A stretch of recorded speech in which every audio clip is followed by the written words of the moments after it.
Well, hello everyone and welcome to a new video, and it's a breaking news one. As I'm recording this, Hamza Yusuf, or Hamas Useless, has finally decided to resign his position as Scottish Prime Minister for all intents and purposes. So I've got a little bit of clip of the speech, which we're going to play now. So we'll just sit back and listen to what he has to say, and then we'll comment on it after. Therefore, after spending the weekend reflecting on what is best for my party, for the government and for the country I lead, I've concluded that repairing our relationship across the political divide can only be done with someone else at the helm. I have therefore informed the SNP's National Secretary of my intention to stand down as party leader and ask that she commences a leadership contest for my replacement as soon as possible. So there you go. He's doing the best thing he can for his party and for his country. When in reality, we all know he's done that because he was going to lose a no confidence vote. Now, as far as I understand, is it like 30 odd days? There's a limit, there's a time limit. I'm not 100% certain on this. I'm sure somebody will correct me. That they have to have a new leader in place before it automatically triggers a new election. So the time's ticking. It really, really is. Excuse me. So the racist Mr. Youssef has gone. And I see he was wearing a white shirt there.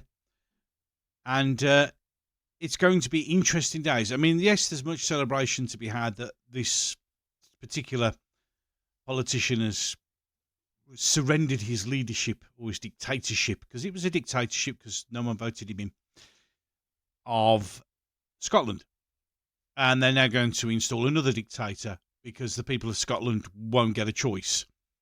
So you're going to get another dictator. Who knows whether he or she will be better or worse? No one will know until it happens.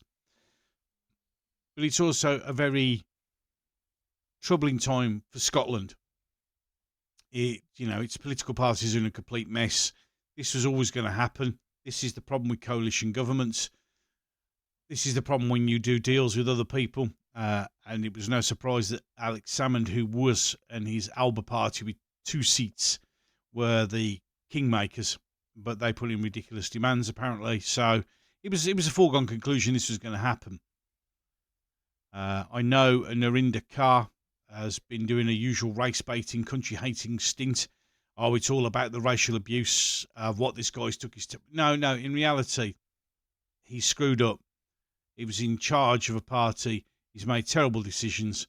He's a racist, for all intents and purposes. And now some people say, oh, well, no, it's what? Because he just said white, white, white. Well, I always say the best way to judge racism is if I change the words, we change it around. So it was a white politician going brown, brown, brown, or black, black, black.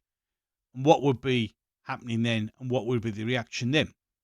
Now, if the reaction in your decision, the reaction there would be, well, he's a racist, then chopping it to white means he's racist. This, you can't be racist to white people, is a load of rubbish. It's a bullshit of the highest order. So he's gone. So it's going to make it very, very interesting. Now, I did a video on Jimmy Cranky's husband getting arrested for fraud. And I did that before I went away. And it's amazing how quickly things have changed and how politics has moved. And it does move very, very fast. And I think it's going to move very, very fast again with other politics. I genuinely believe now that I don't think Keir Starmer will be in charge of the Labour Party before this election. I think that although the Conservatives are in chaos, but theirs is public, Labour are also in chaos, but they're keeping theirs under wraps. There's not as much that goes on, but I don't think he's going to be the leader. And if we're wondering why there's a pause in when he called the election, I think the Conservatives know this.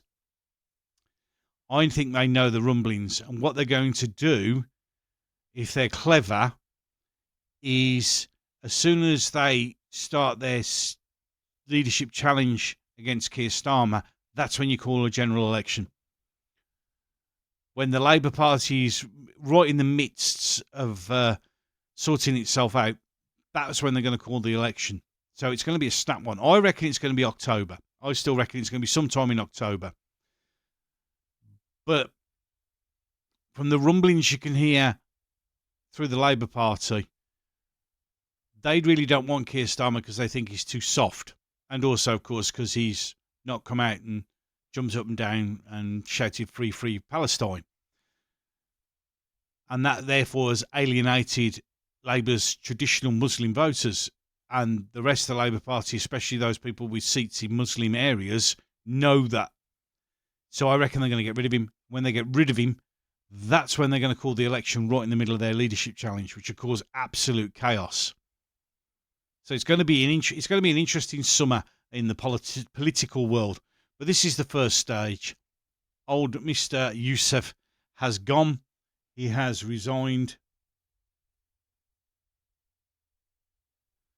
So no more.